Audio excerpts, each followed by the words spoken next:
Hello students, welcome to this new lecture where we will see the poem number 4 after the truly beautiful mind chapter in your English textbook, which is the Lake Isle of Innisfree. ये poem number 4 है आपकी the Lake Isle of Innisfree. बेटा यहाँ पे पहले आपको मैं generally बता दूं कि लेक मतलब आपको पता ही है तालाब है, ठीक है। आयल आयल मतलब आइलैंड, तो एक आइलैंड है, ठीक है, तालाब वाला, उसके बारे में यहाँ पे बात की गई है। और इनिसफ्री एक जगह का नाम है, ठीक है। इनिसफ्री जो एक जगह का नाम है। This well known poem explores the poets longing for piece and tranquillity of Innisfree. Innisfree जो जगह है, ठीक है, ये जगह में पोएट जो है, ठीक है, वो पहले रह चुके हैं। जब छोटे बच्चे थे, वो छोटे बॉय थे, तब वो इनिसफ्री में रह चुके हैं।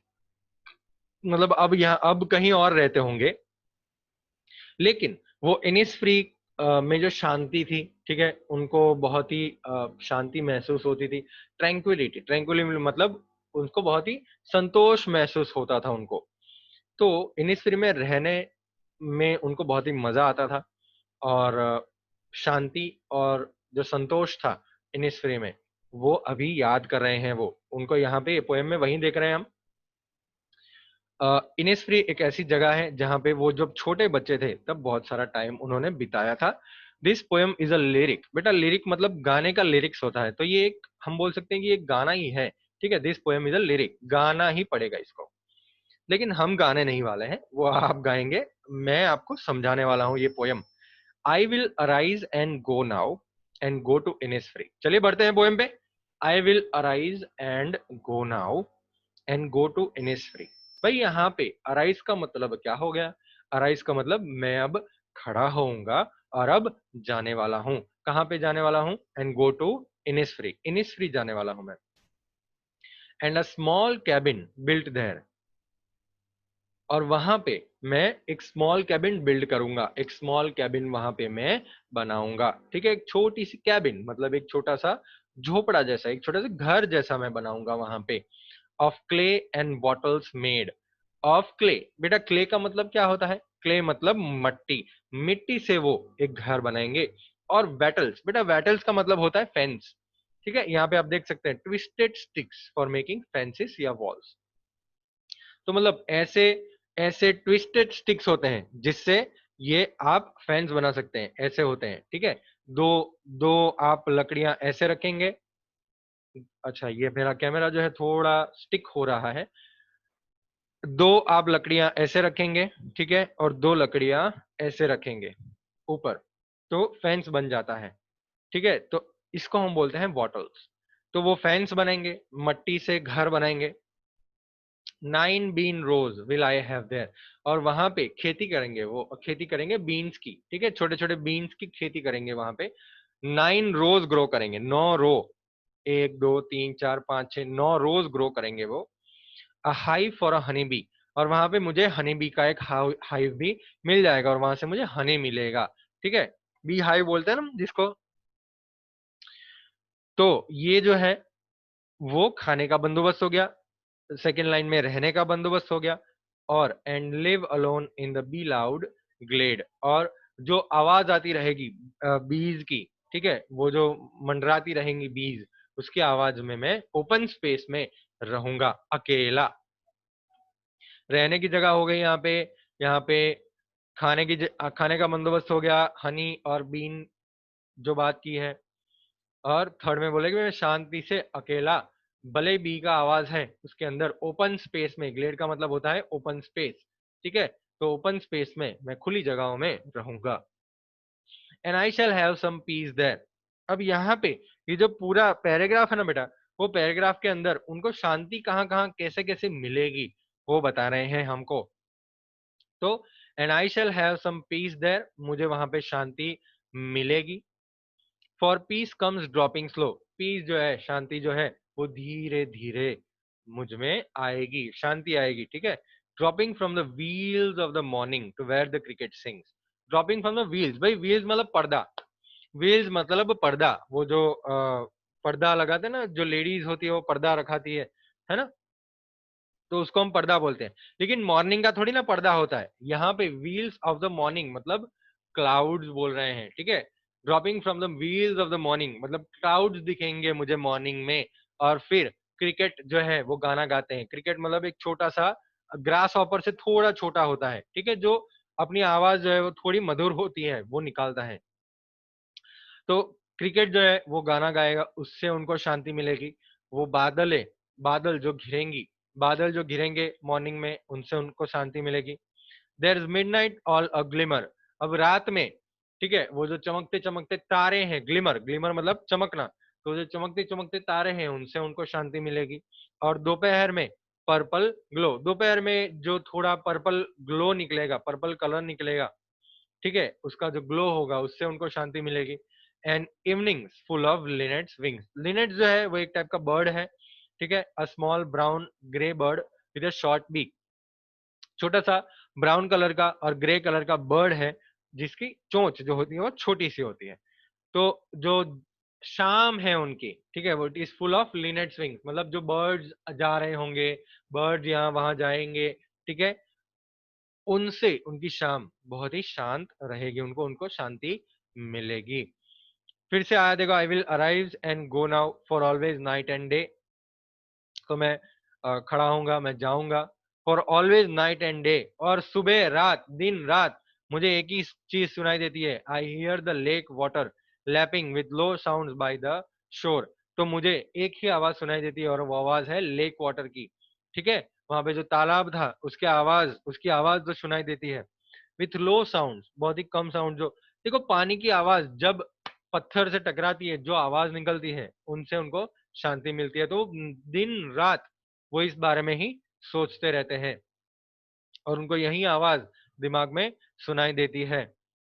While I stand on the roadway, तो मैं भले ही रोड पे खड़ा हूँ, ठीक है, कोई रोड पे खड़ा हूँ या कोई पेमेंट पे, पेमेंट मतलब रोड के बाजू में चलने की जगह, अगर मैं रोड पे खड़ा हूँ या पेमेंट्स पे होता हूँ, मुझे यही आवाज सुनाई देती है, लेक वाटर की ही आवाज सुनाई देती है। I hear it in the deep heart score, तो मुझे दिल में उसकी आवाज सुनाई देती है। डीप हार्ट मतलब दिल की गहराइयों में, ठीक है, उनको ये आवाज सुनाई देती है। तो पोएट यहाँ पे लेक आइल ऑफ इनिसफ्री में जाना चाहते हैं। उनको जो अभी जहाँ पे रह रहे हैं उनमें बिल्कुल भी मजा नहीं आता है, बहुत ही सैड है, और वो अपना वो जो लाइफ है वो इनिसफ्री में स्पेंड करना चाहते हैं, शांति मेंटेन करना चाहते हैं, ठीक है। सिटीज में हसल एंड बसल होता है, बहुत सारी चीजें, बहुत सारे ये लोग, तो पोएट जो बोल रहे हैं कि भाई मैं एक शांति वाली जगह पे जाना चाहता हूँ और मुझे इनिसफ्री जाना है, ठीक है। तो ये है हमारी पोयम जो लिखी है विलियम बटलर यीट्स ने, बहुत ही फेमस पोएट हैं ये, विलियम बटलर यीट्स, ठीक है। चलिए क्वेश्चन आंसर देख लेते हैं। What kind of place is Innisfree? Think about the three things the poet wants to do when he goes back there. क्या कौन सी तीन चीजें वो करना चाहते हैं, ठीक है, वो हमको यहाँ पे दिख रही हैं। What he hears and sees there, its effect on him, stanza number 2, और what he hears in his heart core, क्या सुनाई देता है उनको दिल के गहराइयों में, even when he is far away from Innisfree, stanza 3rd। चलिए आपके स्क्रीन पर आंसर ही रख देते हैं। What kind of place is Innisfree? Think about the three things the poet wants to do when he goes back there, stanza 1। The poet wants to build a small cabin of clay and bottles, first point।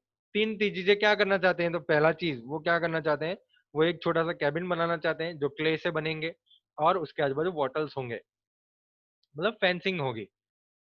दूसरी चीज, he want to plant 9 rows of beans, तो bean जो है खाने के लिए, तो वो उसकी 9 rows प्लांट करेंगे वो वहां पे।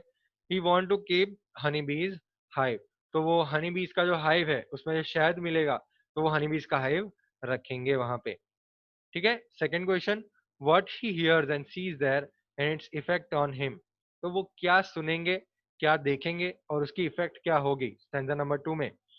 ही hears a cricket song, cricket का सॉन्ग सुनेंगे वो।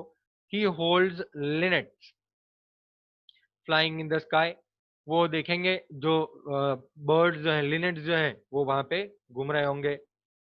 He sees glimmering midnight and glowing rooms, वो देख रहे हैं ग्लिमरिंग मिडनाइट को, मिडनाइट में जो तारे चमक रहे हैं उसको देख रहे हैं, और ग्लोइंग रूम्स, उसके जो रूम्स हैं वो चमक रहे हैं, ठीक है। Number 3, what he hears in his heart's core even when he is far away from Innisfree. तो उसके हार्ट के कोल, दिल के गहराइयों में क्या सुनेंगे वो? When the poet is far away from Innisfree, he hears the sound of the lake water washing the shore in his heart's core.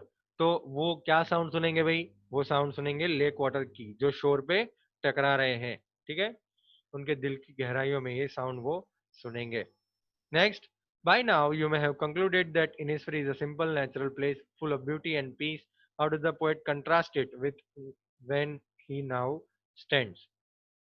देखो, the poet contrast the clay and wattles made cabin. देखो, question क्या है पहले समझिए. Question में ये है कि भाई अब तक तो आपको पता चल गया Innisfree एक सिंपल नेचुरल जगह है जिसमें ब्यूटी है, शांति है. तो पोएट जो है कैसे कंपेयर कर रहे हैं? तो पोएट जो कंपेयर कर रहे हैं, the clay and water made cabin, bee loud glade, morning with dews and cricket songs, midnight with glimmer, noon with purple glow, evening with linnet songs, lake water lapping with low sound by the shore, etc. Poet जो है ये contrast कर रहे हैं यहाँ पे, ठीक है? Poet contrast the clay and water made cabin, ये आपको आंसर लिखना है, with low sounds by the shore.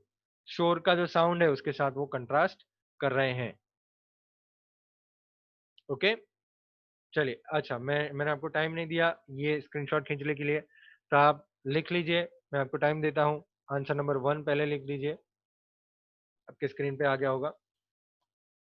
ये थोड़ा छोटा कर देते हैं जिससे आपको दिखाई दे. ओके, चलिए. लिख दीजिए. क्वेश्चन नंबर 1 का ये आंसर है. I am giving you 10 seconds. 10, 9, 8, 7, 6, 5, 4, 3, 2, 1. आशा करता हूँ आपने लिख दिया होगा. सेकेंड क्वेश्चन आपके स्क्रीन पे लिख दीजिए.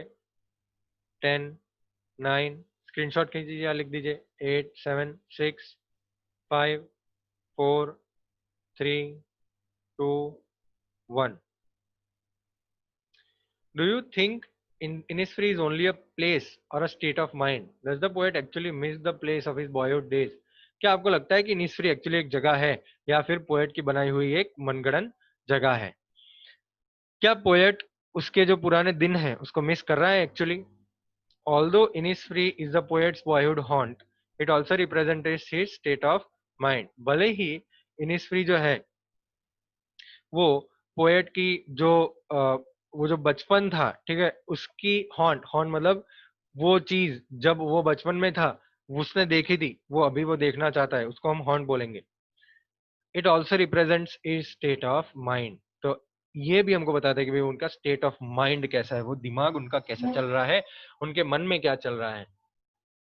The poet wishes to escape to Innisfree as it is more peaceful there when he is now the city. Poet जो है वो एस्केप होना चाहता है Innisfree में जाना चाहता है, क्योंकि वो मोर पीसफुल है, ज्यादा पीसफुल है जो अभी वो जहाँ पे है. सिटी जो है, सिटी में जहाँ पे है उससे बहुत ही पीसफुल है Innisfree. Innisfree is representative of what the poet considers an ideal place to live, which is devoid of the restless humdrum of his life. तो Innisfree जो है वो पोएट की रिप्रेजेंटेटिव है. रिप्रेजेंटेटिव मतलब पोएट ऐसा मानते हैं कि एक प्रॉपर जगह जो रहने की वो है Innisfree, जिसमें लाइफ में जो हमड्रम, हमड्रम मतलब बोल सकते हैं हम कि हसल एंड बसल, ठीक है, भाग दौड़. हमड्रम मतलब भाग दौड़, जो रुके बिना भाग दौड़ करनी पड़ती है लाइफ में, ठीक है, ऐसा Innisfree में नहीं है, ठीक है. विच इज डिवॉइड, डिवॉइड मतलब नहीं है. रेस्टलेस हमड्रम नहीं है Innisfree में, ठीक है. Yes, the poet actually Mrs the place of his boyhood days. हाँ, पोएट मिस कर रहा है उसके जो दिन है वो. Even when he is away from Innisfree, भले ही वो Innisfree से दूर है, ठीक है, वो साउंड लेक वाटर का उनको सुनाई देता है उनके मन में. ओके, चलिए. Look at the words the poet uses to describe what he sees and hears at Innisfree. तो देखिए वर्ड्स को और बताइए क्या है ये. बी लाउड ग्लेड, क्या इमेजिन कर सकते हैं आप? These words bring to our mind the image of buzzing bees. Okay, ये क्वेश्चन आपने लिख दिया. चलिए 10 सेकेंड्स. क्वेश्चन नंबर 3 के लिए 10 सेकेंड्स. 10, 9, 8, 7, 6, 5, 4, 3, 2, 1। चलिए, आशा करता हूं कि आपने क्वेश्चन नंबर 3 का आंसर लिख दिया होगा। क्वेश्चन नंबर नेक्स्ट देखते हैं, नंबर 2 का। Look at the words the poet uses to describe what he sees and hears that in his free. तो ये जो है वो एक्सरसाइज है। देखिए, बी लाउड ग्लेड का मतलब क्या हो जाता है, these words bring to our mind the image of buzzing bees. हमको बीज का, बजिंग का इमेज जो है वो हमारे माइंड में लाते हैं। Bee loud glade. Evenings full of linnets wings. So these words bring up the image of linnets flying across an evening sky.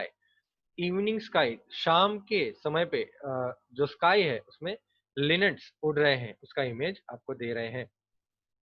Lake water lapping with low sounds. These words evoke not only the image but also the soft sound of a lake waters washing the shore. तो ये words जो हैं वो खाली image ही नहीं लेकिन sound भी हमको इमेजिन करा रहे हैं, ठीक है, लेक वाटर का जो शोर पे टकरा रहे हैं। ओके, लिख दीजिए 5 सेकेंड। 5, 4, 3, 2, 1। चलिए, look at these words. Peace comes dropping slow, dropping from the wheels of the morning to where the cricket sings. What do these words mean to you? भाई क्या है ये word? What do you think comes dropping slow from the wheels of the morning? क्या आता है dropping slow? चलिए, the given lines indicate that peace of mind can be slowly acquired from the natural surroundings. आजू बाजू natural surroundings हो तो हमको जो शांति है मन में वो धीरे धीरे आती है, ठीक है। It is peace that comes dropping slow from the veils of the morning. ये जो है वो है शांति जो धीरे धीरे आती है व्हील्स ऑफ द मॉर्निंग से। The phrase to where the cricket sings indicate a peaceful place where one can hear the vibrant sounds of nature sounds such as the song of the crickets at the time of dawn. तो to where the cricket sings, यहाँ पे एक peaceful place के बारे में हमको indicate कर रहे हैं जहाँ पे sounds of nature, nature sounds हमको सुनाई देते हैं, जैसे क्रिकेट का सॉन्ग जो क्रिकेट गाते हैं सुबह के समय पे, उसका साउंड, ठीक है। ये क्वेश्चन का आंसर है आपके नंबर 2 का क्वेश्चन का आंसर। चलिए 5 सेकेंड। 5, 4, 3, 2, 1। ओके, चलिए डन। आपके क्वेश्चन आंसर्स यहाँ पे खत्म होते हैं। वापस आते हैं टेक्स्ट बुक पे। चलिए, ये कर दिया, ये कर दिया, ये कर दिया, हो गया। चलिए, health is the greatest gift, containment the greatest wealth, faithfulness in the best relationship. भाई गौतम बुद्धा ने लिखा हुआ है कि हेल्थ जो है वो हमारी सबसे ग्रेटेस्ट गिफ्ट है। कंटेनमेंट, कंटेनमेंट मतलब संतोष, जो हमारा सबसे बड़ा मिल्कत है, सबसे बड़ी वेल्थ है हमारी।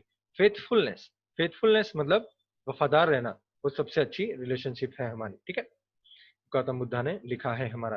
और यहाँ पे हमारी ये पोयम खत्म होती है, the lake of Innisfree. Okay, चलिए स्टूडेंट्स, अब हम मिलेंगे नेक्स्ट लेक्चर में और बात करेंगे आगे। ओके, जाने से पहले मैं एक चीज आपको ये बताना चाहता हूँ कि ग्रामर में हमारा एक्टिव एंड पैसिव वॉइस का टॉपिक खत्म हो चुका है और लेक ऑफ इनिस्फ्री के आगे का चैप्टर भी खत्म हो चुका है। तो हम चाहते हैं कि आप प्रिपरेशन करना शुरू कर दें। हमारा जो एग्जाम था वो चैप्टर 1 एंड 2, पोएम 1 एंड 2 का हो गया है, ठीक है। तो अब सप्लीमेंट्री रीडर की भी बारी है और जो चैप्टर 3 है उसकी भी बारी है। चैप्टर 3 सप्लीमेंट्री रीडर 1 और पोएम 3, उसकी नेक्स्ट टाइम आपको जब भी टेस्ट आएगी, ठीक है, वो टेस्ट में चैप्टर 3, पोएम 3 और सप्लीमेंट्री रीडर 1 उसका पेपर आपको आएगा। ओके, तो मैंने यहाँ पे अनाउंसमेंट कर दिया है कि नेक्स्ट टाइम हम जो पेपर बनाएंगे वो पेपर होगा चैप्टर नंबर 3। मैं लिख भी देता हूँ, नेक्स्ट टाइम जो 9th का पेपर बनेगा वो पेपर बनेगा चैप्टर 3, पोएम 3 और सप्लीमेंट्री रीडर 1 का पेपर बनेगा। तो अच्छा, प्रिपरेशन करना शुरू कर दीजिएगा। नेक्स्ट टाइम मतलब अभी सितंबर में शुरू में ही आपकी एग्जाम आ जाएगी, ठीक है। तो और आशा करता हूँ कि आप लोग घर पे बैठे हैं, घर पे मतलब घर पे काम कर रहे हैं, घर पे पढ़ रहे हैं और बढ़िया बुक मेंटेन भी कर रहे हैं, ठीक है। बुक्स अपनी मेंटेन प्लीज रखिएगा क्योंकि ये सारे क्वेश्चन जो है वो बहुत ही इंपॉर्टेंट है, एग्जाम में आ सकते हैं। तो चलिए हम बात करेंगे अब नेक्स्ट लेक्चर में और मिलेंगे नेक्स्ट लेक्चर में। पोयम हमने आज देख ली है, नेक्स्ट लेक्चर में शायद हम आगे कुछ ग्रामर करें या तो इंग्लिश का कोई चैप्टर ले लेंगे, ठीक है। चलिए बाय बाय फ्रेंड्स और मिलेंगे अब नेक्स्ट लेक्चर में। Bye bye.